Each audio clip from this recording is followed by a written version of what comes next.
Hello, welcome to another teleprinter video, part 21 I think, something like that. I'm sure it'll say somewhere around on the YouTube page that you're viewing this on. And only Paul and I today on the things, because Mike is again through in the other room with lots of crazy synths, because it's a synth meetup, so if there are like weird noises in the background, it'll probably be that. Now, you may spot that the teleprinter is the kind of swapped the wrong way round at the moment, and that is because we've been sneakily doing some work on it in between the time of the last video and the time of this video. I mean, not really sneakily, because we're about to show you a bit of footage from it, but another Paul. This is Paul Harvey, and there is also Paul Gearing, both of whom are long-term members of the Does Liverpool community. He's been watching the videos kind of all the way through, because he's crazy like that? No, because it's really exciting and interesting. Obviously, that's why you're watching it as well. But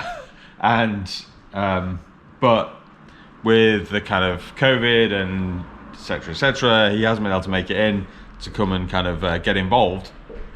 But he was at Maker Night, which is every Thursday evening here at Does Liverpool, which is the open evening for people to come along, work on projects, learn about laser cutting, 3D printing, etc., etc., etc. And this Thursday just gone, kind of our attention turned to talking about, the struggles we've been having with the teleprinter. And so Paul G was having a look at it, and made a couple of discoveries. So I will now cut in, because I did film a little bit of that. I don't know what the video is how it's gonna cut in nicely, because that was filmed on my phone. This is all on a GoPro. Who knows if that's gonna make any difference? Maybe it won't. Maybe you'll not notice it at all. But yeah, we'll cut in what Paul had, what his discoveries from Thursday night. There's a bit of him explaining that, so I shall put that in now. So we've had a look at this, and the bit we're concentrating on at the moment is here, and this part here is a spring, we think, that should hold that bit in at just the right amount. So when this bit stops here, this should carry on with momentum and latch onto the one that is down and stay there with a bit of spring pressure on the correct character until it gets released. But we think that this isn't providing enough spring tension for that to hook on.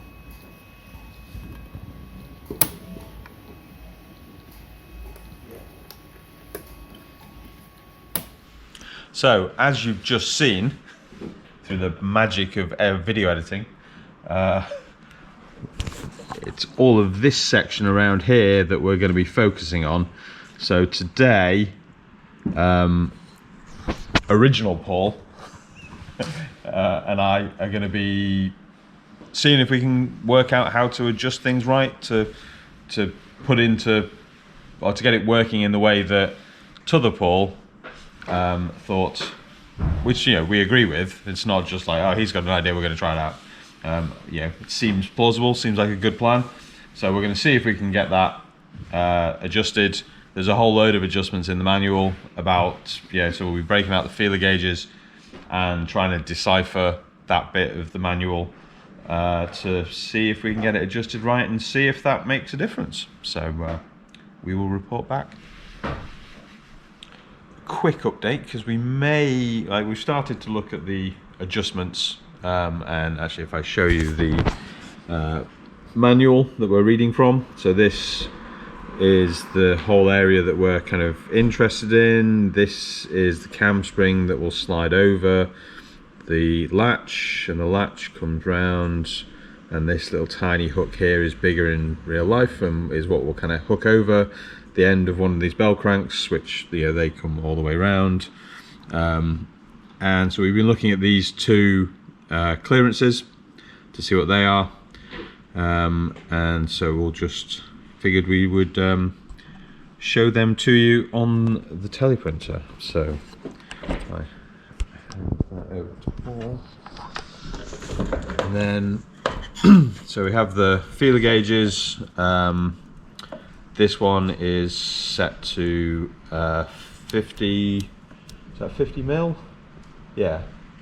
But not millimeters. That's mils in imperial, which is 0.05 of an inch. And this one, so that 50 is the kind of midpoint in the clearances of the cam spring.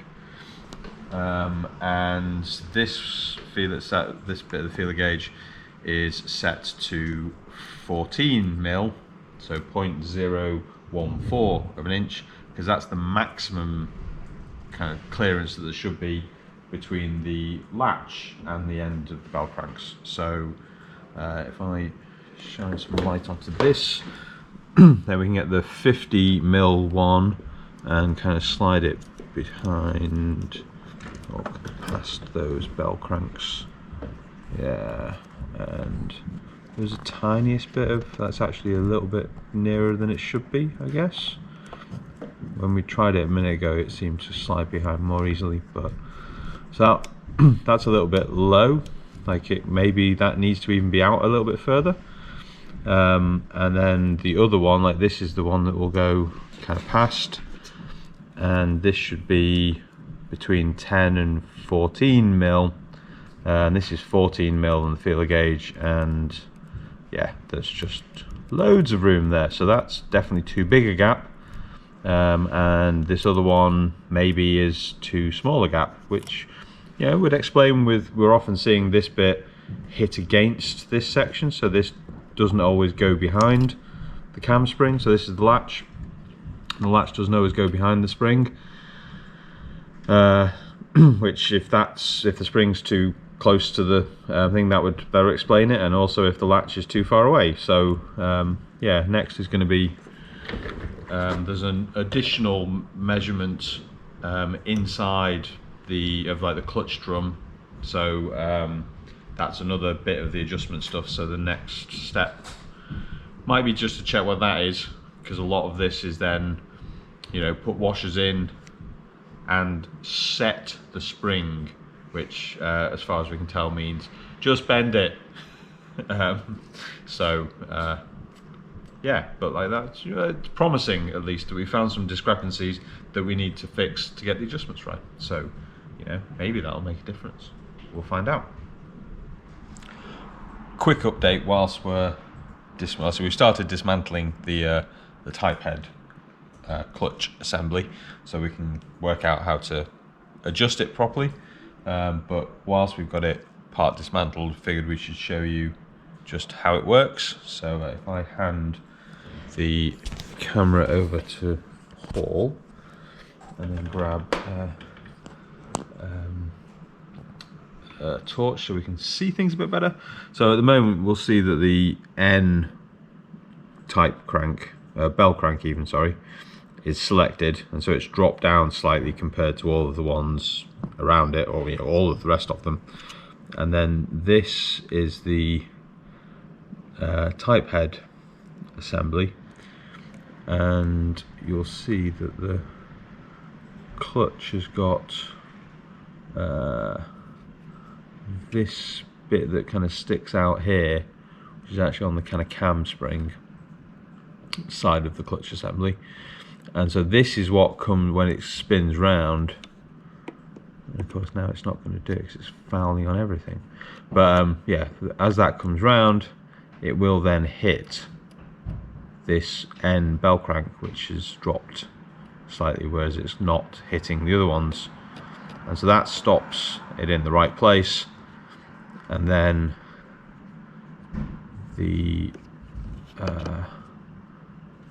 Actually, I think that's yeah, and mostly it's not doing it very well because yeah, there's a couple of like pins here which should be located into this spring here, which kind of goes all the way around the clutch drum, and that, you know, they weren't, I hadn't positioned it properly in there, which is why it was not quite going around as smoothly as it should do. But yeah, basically just wanted to show you that there's this bit that will stick, will hit the bell crank, and that's what kind of selects the right thing, and then this will overshoot slightly and latch as it should. Yeah, there we go. It's, you can see that this kind of moves. They will never be this far apart, but they'll kind of, yeah, overshoot. They'll run around like that normally, and then when this bit hits and stops, the momentum of this bit will carry it on that little bit further, and that will then let this little latch hook over the bell crank, we think, once we've got the tolerances right. So next step, work out how to get the tolerances right. Well, we have removed the clutch drum, which kind of sits in there, and then we scratched our heads lots at this diagram, which, it's like, what the hell are these horizontal lines? Are these actually lines? Are these? And we've decided in the end that these horizontal lines are just the kind of hatching, like the diagonal lines there. And so and the clutch drum I don't think is in this diagram, despite it saying position of clutch drum underneath it. And these black bit, the thick black line, are the kind of shim washers that you insert to make sure that then when the clutch drum is sat there, the gap between the washers and the outer edge of the bell cranks should be 443, well, between 438 and 443 mil, imperial mil.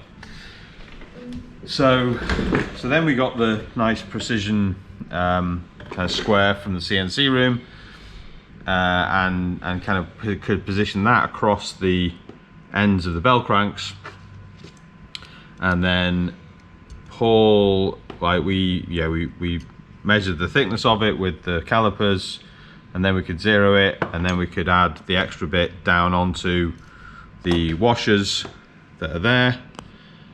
And actually, I wonder if I can get a bit of illumination onto that.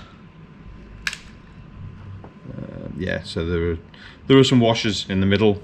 You can't really see, but trust me, there are some washers there.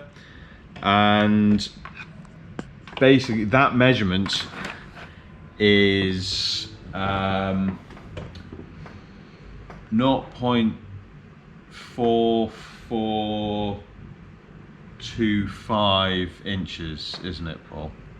Something like that.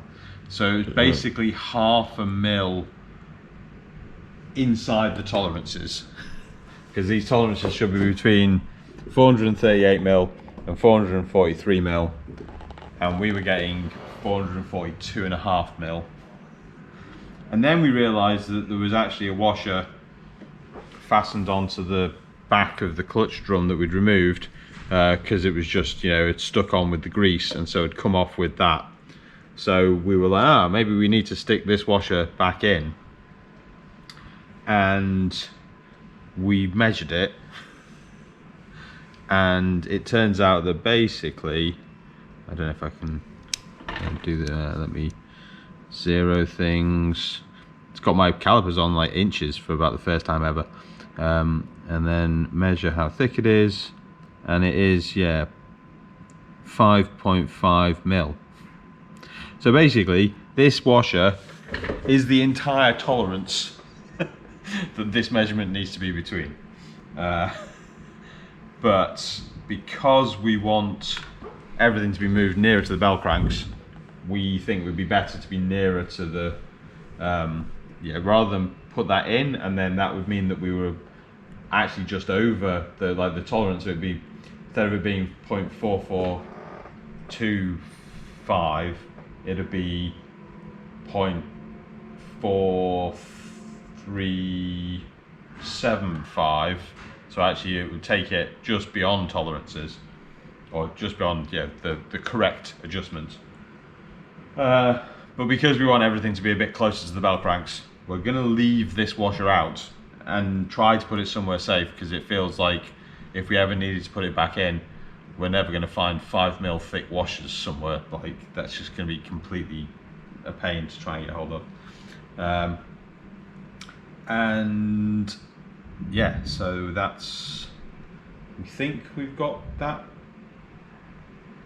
kind of the correct dimension now. So I guess the next bit will be reassembling this, and then working out how we get the latch to be at the right kind of distance from things as well. So that's the update so far. Well, the moment of truth is upon us.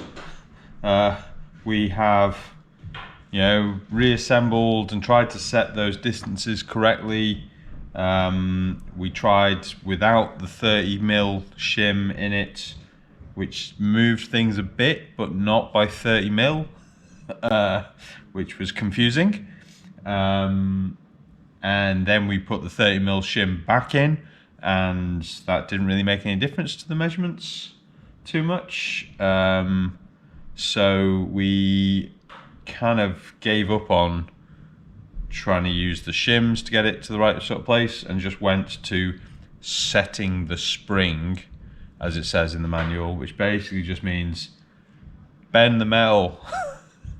And so we have done some judicious and careful adjusting of the cam spring and the latch with the pliers. And now I think, so if we kind of come in and show you the mech, so we've got it all reassembled with the type head on it, so it'll be a little bit tricky to see, but if you can clock in an N, Paul, with your official clocking tool or screwdriver.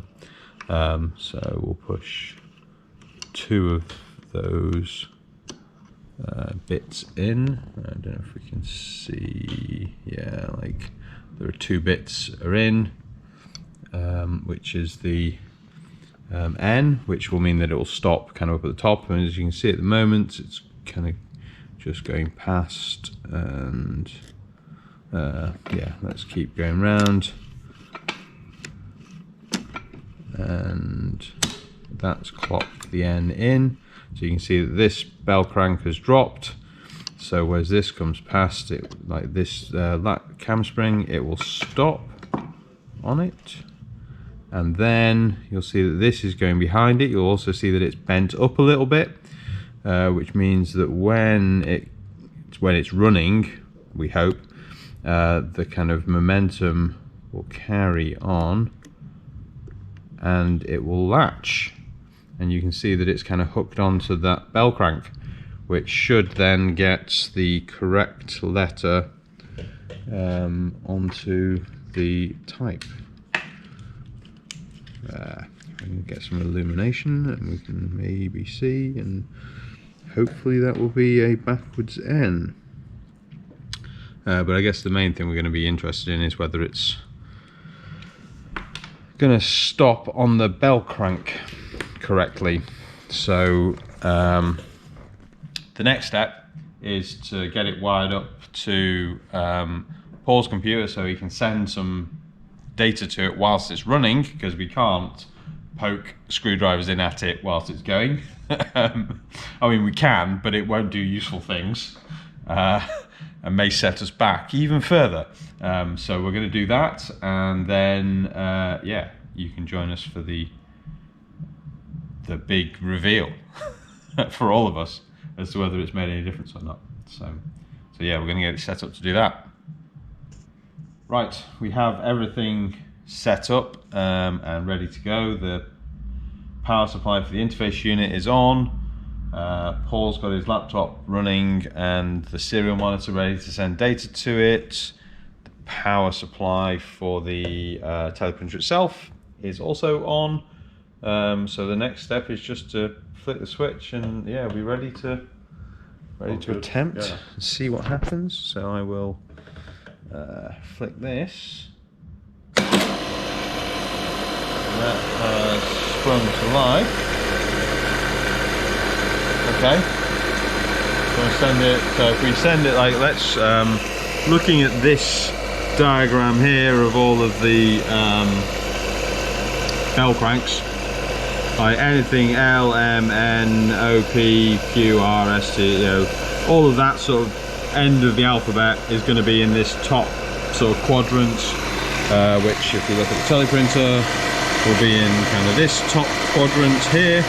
So there'll be good ones for us to try out to see what we get. So do you want to try an N, Paul? That's going to be the biggest. That looks like it's hooked over it, and maybe even got an N on the I don't know if we can get some better illumination. And the type hammer isn't necessarily set up correctly to hit the right letter, but yeah, what are you going to send next? So I'll go next with a P, and then it should strike the N and set up the peanuts. Yep. Because that hasn't hooked on. So if you look at the like, it hasn't latched. Should be that bit further around. Yeah, so that hasn't latched properly. Do you want to try another? Another N. Yeah. So N has done a great job. P again. P again. Didn't latch. Want to try Q or something, or? That also hasn't latched. That did latch this time.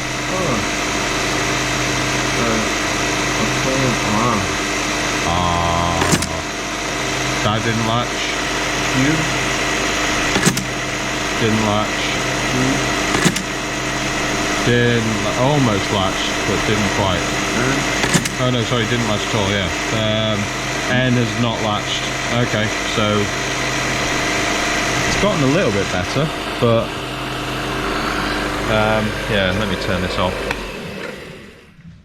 So I think some progress, but I think maybe we just need to adjust the tolerances. Maybe they're still not quite close enough to get it to consistently kind of latch. It does seem to be going behind the cam spring now, which is good, because it was often just butting up against it before, whereas now it almost always goes behind that, but it doesn't always manage to latch on. So yeah, okay. Progress though, I think.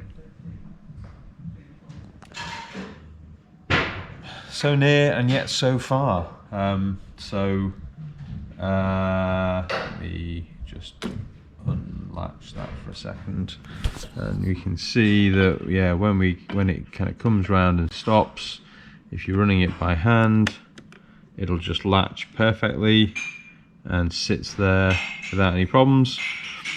But when the teleprinter itself is running, we've had it latch maybe like once or twice. There was definitely once it did it.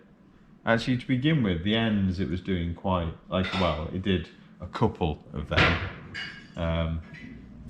But yeah, we tried fine-tuning the kind of tension on the latch spring, or the latch cam spring, and yeah, haven't found a winning combination yet. So great when you're doing it by hand, rubbish when you're running it actually as it's supposed to work. So some progress, and yeah, maybe next time we can stick the carriage on it and just check even by hand whether we're getting the right letter kind of clocked in.